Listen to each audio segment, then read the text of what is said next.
Hello, everybody. My name is Santori. I'm an undergraduate at the University of Santa Florida, and I'll be talking about a project titled Photometric Analysis of Lunar Reconnaissance Orbiter Camera Observations of Pure anorthosite Exposures. And this work was done alongside Dr. Carrie Donaldson-Hanna and Dr. Melissa Martino. Now, for a bit of motivation, the goal is to examine the potential differences in composition of plagioclase within pure anorthosite across the moon. Our rock NAC-derived single scattering albedo has been shown to distinguish composition variations at high spatial resolutions of about 2 meters per pixel. We'll focus on computing the single scattering albedo specifically for pure anorthosite to gain insights into their compositional characteristics. Now, in order to calculate single scattering albedo, we first use the NASA's AIM stereo pipeline to create high resolution DTMs. Then we take our rock NAC images and we radiometrically correct them. We use SPICE kernels and DTMs to calculate precise ground position and photometric angles. We develop backplanes for phase, local emission, and local incidence angles.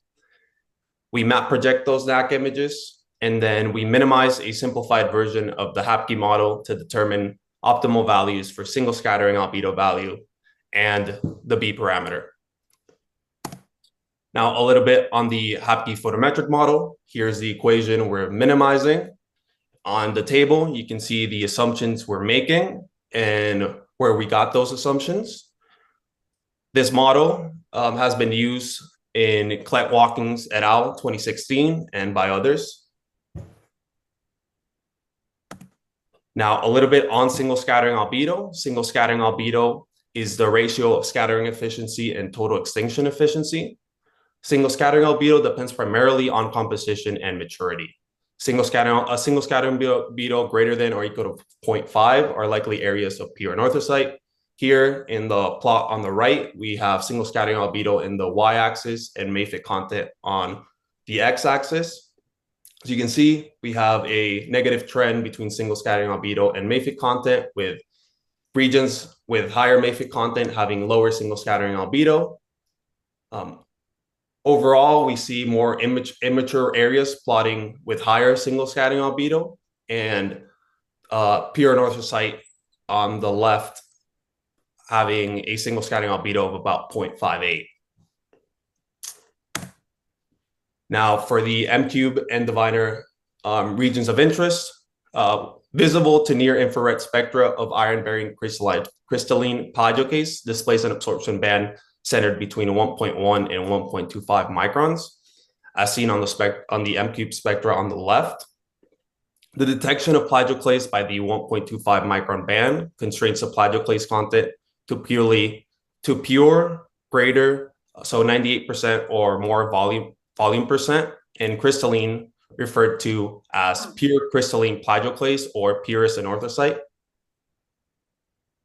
Data from the Moon Mineralogy Mapper and diviner lunar radiometer are used to identify ROIs spectrally dominated by pure crystalline plagioclase. So on the figure in the right, we have Aiken crater, in red the M-cubed ROIs, and in blue the diviner ROIs.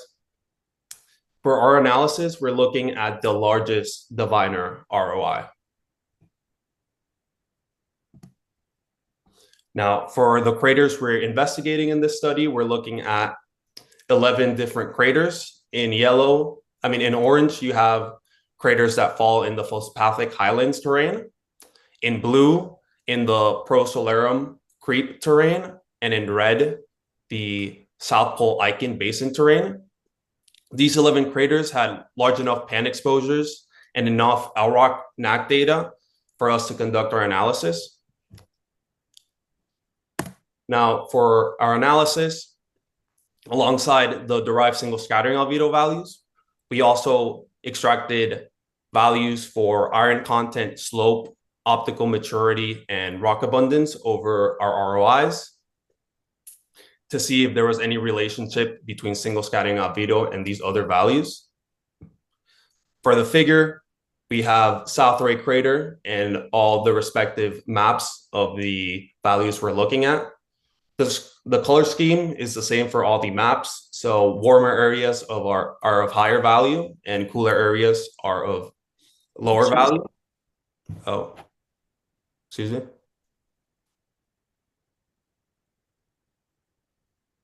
Keep going. Yeah.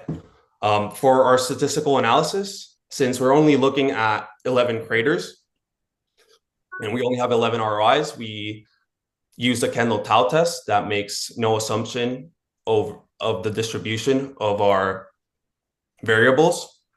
A tau coefficient equal to 1 indicates that there's a strong agreement between our two variables, and a tau coefficient of -1 indicates a strong disagreement between the two variables.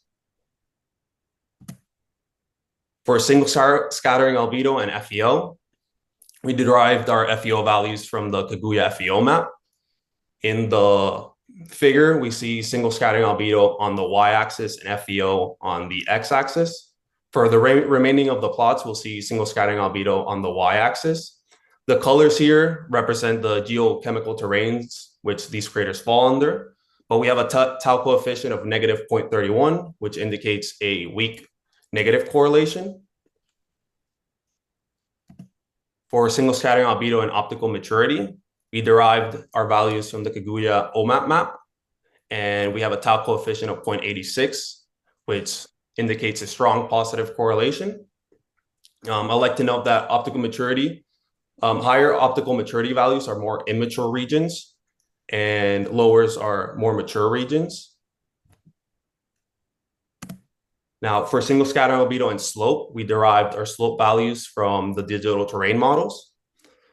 We have a tau coefficient of 0.48, which indicates a weak positive correlation. This is, as seen in the plot, south ray is a big outlier. Most likely, we'll see because it is very boulder rich, which we'll see on the next slide. But the plot shows a strong positive correlation between single scattering albedo and slope. Here for single scattering albedo and rock abundance, we derived our rock abundance values from the LRO diviner map. We have a tau coefficient of 0.49, which indicates a weak positive correlation. And as you can see on the plot, south ray is significantly more boulder rich than all the other craters we're looking at. Now, for some final thoughts, the difference in observed single scattering albedo values are likely not due to inherent differences in pan plagioclase composition. This suggests that plagioclase crystallized in a large single event to form the anorthosites, which is supported by the magma ocean hypothesis. The relationship observed between single scattering albedo and FEO, slope, and OMAT are likely related, with regions of higher slope are being less likely to accumulate regolith, giving us a lower FEO value and a higher optical maturity values.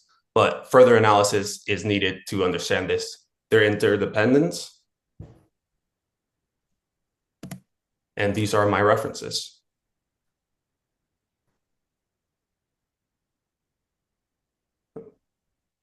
That's all I have. Questions? Are there questions in the room? The room is mic'd, so feel free to talk out loud. And if you can, introduce yourself at the beginning. Hi, Lewis. This is Emily Cully from WashU. I was curious, you looked only at a certain size of pan exposure. And I'm wondering, how does that size that you considered necessary for your project compare to the resolution of the lower resolution data sets like the Lola slope or the Kaguya datas? That is a good question.